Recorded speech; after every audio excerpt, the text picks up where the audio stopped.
चाचा को बेइज्जत किया, पार्टी को तोड़ा। इसने पार्टी को तोड़ने का काम किया, 5 सांसदों को बेइज्जत करने का काम किया, अपमानित करने का काम किया। लोगों से पूरा पटना महाजुटान हुआ। रामविलास पासवान के सपनों को तोड़ा, रामविलास पासवान के विचारधारा को तोड़ा, जिनके गोदी में लाड़ प्यार से पला बड़ा जवान हुआ और महासंकल्प रैली इसका नाम दिया गया। यह सरकार पूरी तरह से दलित विरोधी। रामविलास पासवान का तस्वीर फेंक दिया, मूर्ति रोड पर फेंक दिया। पासवानों का यह कहता है कि हम नरेंद्र मोदी के हनुमान, तुम पासवानों का हनुमान नहीं।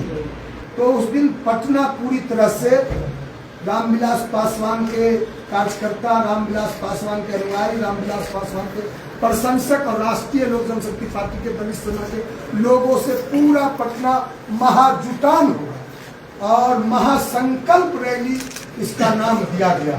उस दिन हम लोग संकल्प लेंगे रामविलास पासवान जी के विचारधारा, रामविलास पासवान के सिद्धांतवाद, क्योंकि यह एनडीए सरकार रामविलास पासवान के विचारधारा से भटक गई।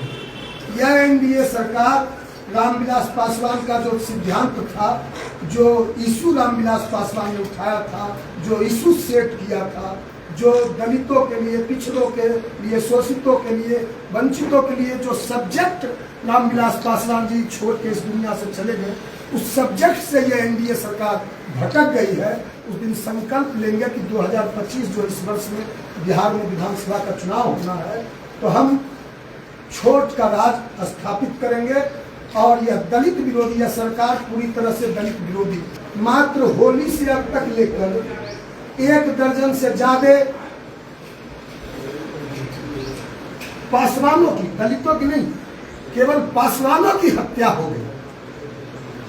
और जो अपने आप को पूरे ईस्ट इंडिया कंपनी पार्टी का राष्ट्रीय अध्यक्ष, परिवार को तोड़ा, दल को तोड़ा, रामविलास पासवान के सपनों को तोड़ा, रामविलास पासवान के विचारधारा को तोड़ा, अपने चाचा, वह चाचा जिसके गोद में चिराग पासवान जब से जन्म लिया, जिनके गोद में खेल के कूद के, जिनके गोदी में लाड़ प्यार से पला बड़ा जवान हुआ और जिन्होंने 2014 में खुट्टा गाड़ के जमुई में पशुपति कुमार पारस जी ने, रामविलास पासवान जी बोले थे पारस जी को कि तुम्हारी जिम्मेवारी है चिराग को लोकसभा भेजना।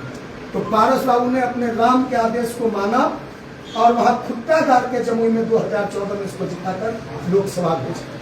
उस पशुपति कुमार पारस जी को कहा कि आपके हमारे खून में फर्क है। 2020 में कहा कृष्णापुरी में बुलाकर कि आपके हमारे खून में फर्क है। उस चाचा को बेइज्जत किया, पार्टी को तोड़ा। अब यह एक बात बोलता है, 3 साल तक घूम घूम के 2021 में पार्टी टूटी।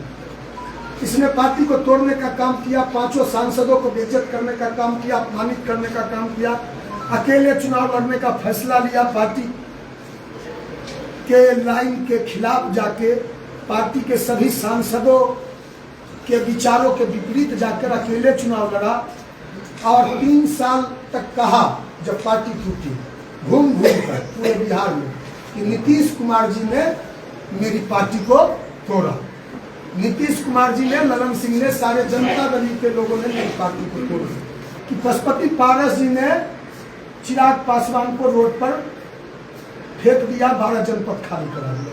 पूरे देश के मीडिया ने देखा कि चिराग पासवान और उसके पार्टी के लोग अंबेडकर साहब का मूर्ति, रामविलास पासवान का तस्वीर सारा रोड पर फेंक के 12 जनपद आवास के आगे नई दिल्ली में, जिसमें रामविलास पासवान 30 वर्ष से ज्यादा रहे। चिराग पासवान ने कहा कि भारतीय जनता पार्टी ने अंबेडकर साहब का मूर्ति फेंक दिया, रामविलास पासवान का तस्वीर फेंक दिया, मूर्ति रोड पर फेंक दिया, भाजपा ने हमारा 12 जनपद। अब आरोप क्या लगा रहा है? यह जो है, यह बिल्कुल, यह जो है, हमने पहले भी कहा, यह पासवानों का यह कहता है कि हम नरेंद्र मोदी के हनुमान, तुम पासवानों का हनुमान नहीं।